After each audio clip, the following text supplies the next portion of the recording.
వినాయకుడి నిమజ్జనాలు స్టార్ట్ అయిపోయాయి. 3 డేస్ నుంచి స్టార్ట్ ఇంకా. అంటే వినాయక చవితి నుంచి 3 డేస్, 5 డేస్, 9 డేస్ ఇలా చేస్తారు.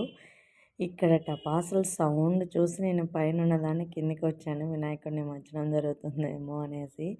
టపాసులు ఏం పేలుస్తున్నారు. అక్కడ పొగ మంచు చూడండి. వినాయకుడే కనిపించలేదు. సారీ, అది పొగ మంచు కాదు. టపాసులు పేల్చిన పొగ అది. వినాయకుడే కనిపించలేదు చూడండి. వెనకాలంతా పొగే. ఇంకా డ్రమ్స్, ఇంకా మగపిల్లలు చెప్పనవసరమే లేదు. ఫుల్ డ్యాన్స్లు ఎంజాయ్ చేస్తున్నారు ఫుల్గా. ఇక్కడ ఆడవాళ్ళు అంత ఎక్కువ రారనమాట. ఎక్కువ మగవాళ్ళే చేస్తారు. మా సైడ్ కూడా అంతే. చాలా బాగా చేశారు వినాయకుడి నిమజ్జనము. ముందున్న బండిలో ప్రసాదం అవి పెట్టుకొని వస్తారనమాట. ఫుల్ ట్రాఫిక్ అయిపోయింది. సందుల్లో గొందుల్లో పోతున్నారు. అవ్వ కూడా డ్యాన్స్ వేసేసింది. చాలా బాగా డ్యాన్స్ వేస్తుంది. ఇక్కడ డ్యాన్స్ వేస్తున్న అమ్మాయి మా ఓనరక్క వాళ్ళ కూతురు అన్నమాట. అంతమందిలో ధైర్యంగా డ్యాన్స్ వేస్తుంది. నాకు చాలా గ్రేట్ అనిపించింది. అంటే నాకు ఆ వయసు అంత చిన్న వయసు ఉన్నప్పుడు మగపిల్లలలో డ్యాన్స్ వేయాలంటే భయం ఉండేది. ఈ అమ్మాయి ధైర్యానికి ఒప్పుకోవచ్చు. అంటే వాళ్ళ బ్రదర్స్ కూడా ఉన్నారు.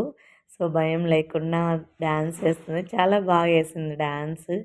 వాళ్ళ అమ్మ వాళ్ళకు కూడా పర్మిషన్ ఇచ్చారు వేస్తాననేసి. వేస్తానని అడిగితే వెయ్యి అని పర్మిషన్ ఇచ్చారు వాళ్ళ అమ్మ వాళ్ళు కూడా. ఇవన్నీ ఇప్పుడు కామను. ఈ అమ్మాయి ఒక్కటే వేసింది, ఇంకెవ్వరూ వేయలేదు. ఈ అమ్మాయి ధైర్యానికి ఒప్పుకోవచ్చు. అంత బాగా వేసింది డ్యాన్స్.